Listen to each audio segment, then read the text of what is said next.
gonna be honest, Tom Holland is not hot.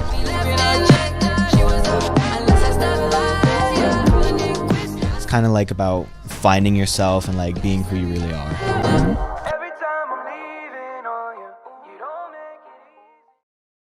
Hello everyone, welcome back to the Cinema Scoop.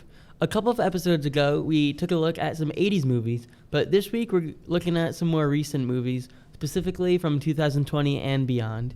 So Lexi, what are your top 2020s movies? So I watched this movie called Thanksgiving, like the actual holiday, and it was a horror movie. It's like a mystery kind of movie, and the murderer has like a mask on, and you try to figure out who it is, and he kills people one by one.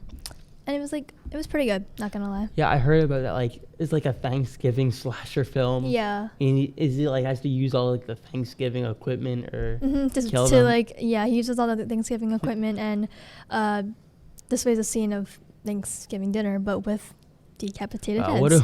What have slasher movies come to? It used to be just like regular. Yeah. Now we're going crazy with it. So what did you really like about it? So the beginning was honestly really interesting. It played out as like, the crazy Black Friday sales and shopping. Everyone kind of goes crazy, and it's like so crowded. It opens up to that, and it's how like people wanted to go and buy this. I don't know what it was, like a toaster. That's like a toaster? That was like 60% off, and everyone's like, "Oh my god, I need that." A toaster. I don't remember really what it was, but it was in a box, and it was like some kind of kitchen utensil thing. And then like everyone kind of just trampled over each other. Some people died. Oh wow. Yeah, it was like interesting. And then it says like 1 year later, and yeah. But and that's when it starts. Yeah, and that's when the actual movie starts. Nice. Yeah, it was interesting. It was really gory, but yeah. Yeah. That's why it's called a slasher film, because you slash people. My next one is Barbie. I'm pretty sure you've ever seen it. I saw Barbie. Yeah. I really liked it. Mm-hmm. I saw Barbie and Oppenheimer like back to back, like a lot of people did, and I think I like Barbie a lot better, honestly. Interesting. Yeah, I was honestly pretty good. I thought I wouldn't like it because just like it's Barbie, like the OG movies are better, but when I actually went to see it, it was actually pretty good. Yeah, and it it wasn't like a Barbie movie like you saw before. It was like more meta, I feel like. Right. I feel like you could say meta Barbie. Mm-hmm. And like, how she goes into the real world, and it was a lot of like takes about like society and stuff like that. But I thought they did it in really funny ways, and it was a really funny movie. Yeah, I like the songs too, especially like the "I'm Just Ken." The Ken song, that was great. The Ken song is great. Ken was my favorite part of the whole movie, I'm pretty sure. And then the ending was, her being a human from a doll, and she's like, "What was I made for? I was made for being a doll." Yeah, I was hoping that it was gonna be a good movie ever since I heard it was coming out, and I'm glad it was. I mean, it did really good in theaters too. It made like 1.4 billion US dollars. Yeah. And my last favorite movie is Violent Night. Have you heard of it? Oh yeah, I watched it. Yeah, it's like basically this Santa Claus beating up people, killing people because he's being violent. But he's good though. He's good. Yeah, he's a good person though. He's a good person. He's against terrorists or right. robbers or whatever. Yeah, and the ending, I was not expecting the ending, but luckily it didn't turn out the way I thought it would turn out. Yeah, well, I wasn't really fooled. Like, who's gonna kill off Santa? Yeah, he would probably revive. Yeah, and stuff. It was like Die Hard mixed with like there's a movie called Fat Man where like Santa goes shooting, like has to defend the North Pole from like an assassin.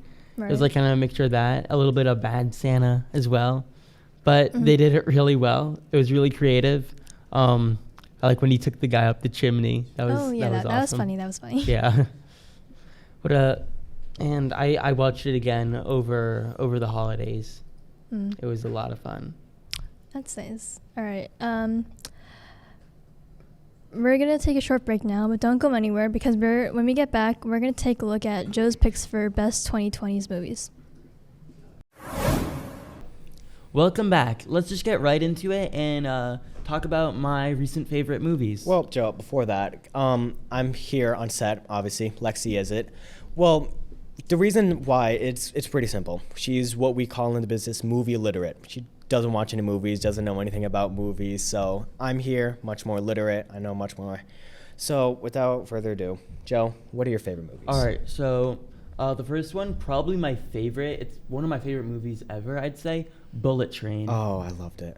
I know. So much fun. The characters, they worked so well together. Loved every second of it. Absolutely, yeah.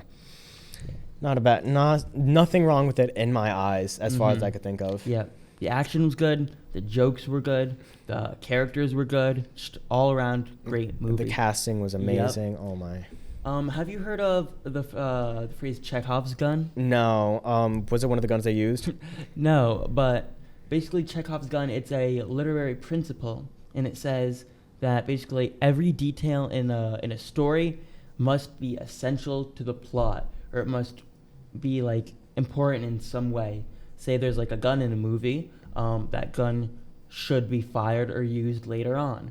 And with Bullet Train, it was like Chekhov's rocket launcher. Oh. Every little detail came back in some way in the end perfectly.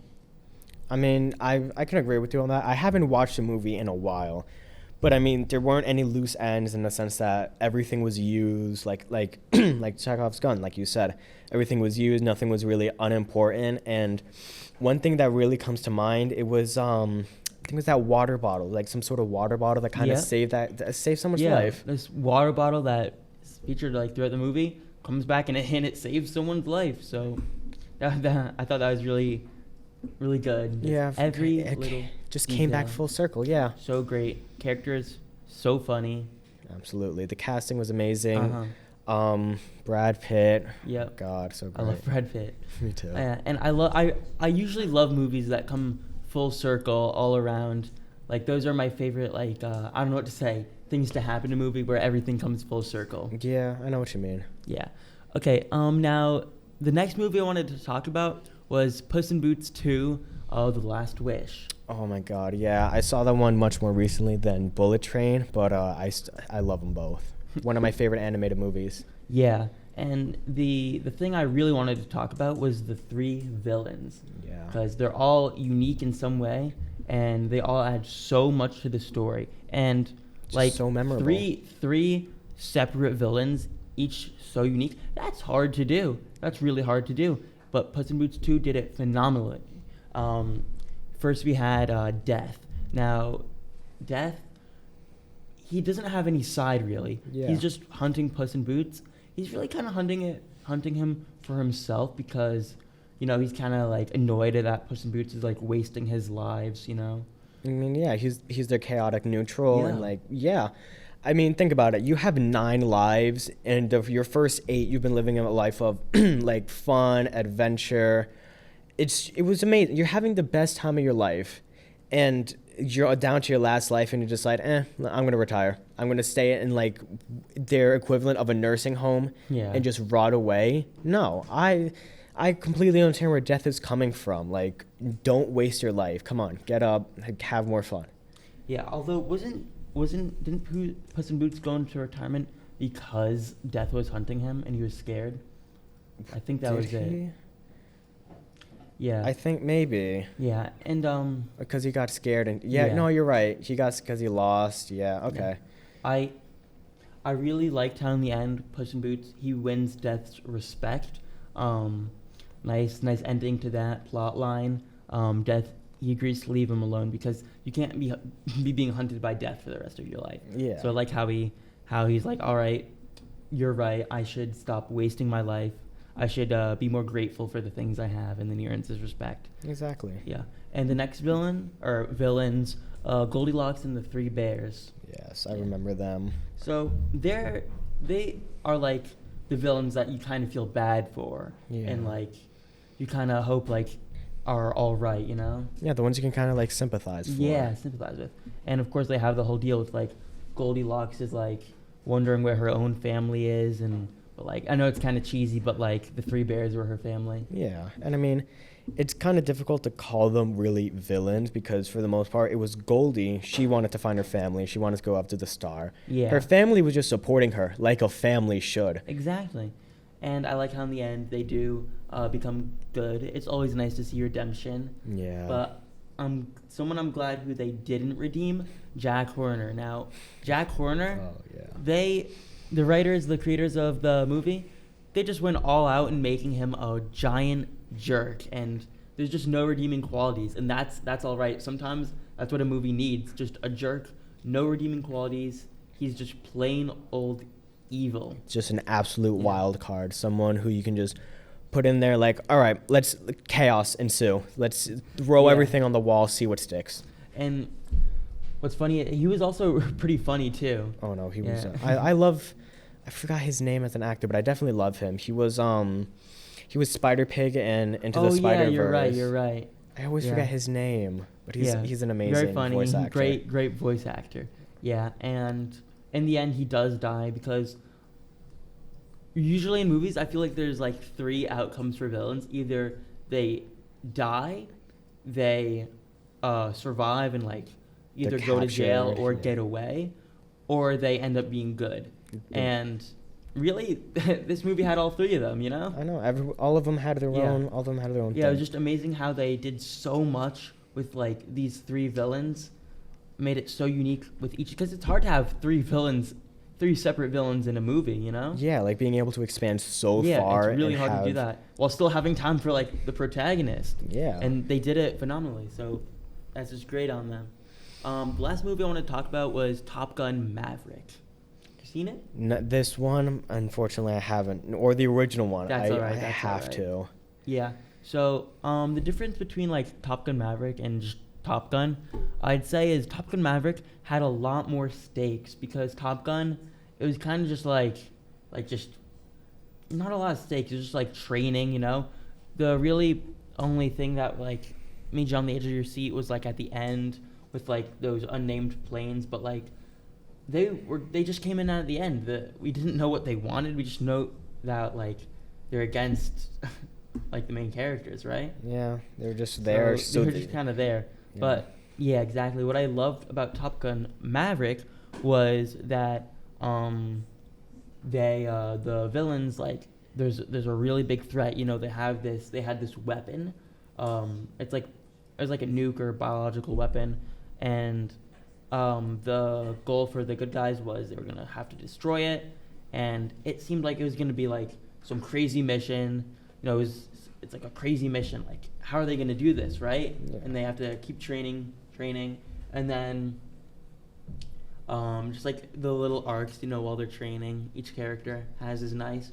And when they actually do the mission, Maverick, he gets shot down in the snow. And I was watching this movie in this giant fancy theater in the city with my dad and my friend and his dad, and it was just the theater experience was amazing, and I could hear it and see everything so well. And when he gets shot down, this helicopter, it comes around like a predator and it's like stalking him. It's so cool. The suspense was built so much. I was on the edge of my seat. I was edging off my seat. The suspense was just so high, and it gets shot down by the other main character, who's Goose's son. Great to see that he saves him. Like Maverick couldn't save Goose. Goose's son saves him. Oh, great dynamic. Great spoiler. You know? And anyways, just great movie. That's actually gonna wrap it up for today. I had a lot of fun talking about these recent movies. Until next time. Well, before we go, I just want to say one thing. Shout out to Zach Dreamcast, #1 fan, leaving comments on all our episodes. Leave a comment down below. We read all of them, and hopefully leave some recommendations. That's it.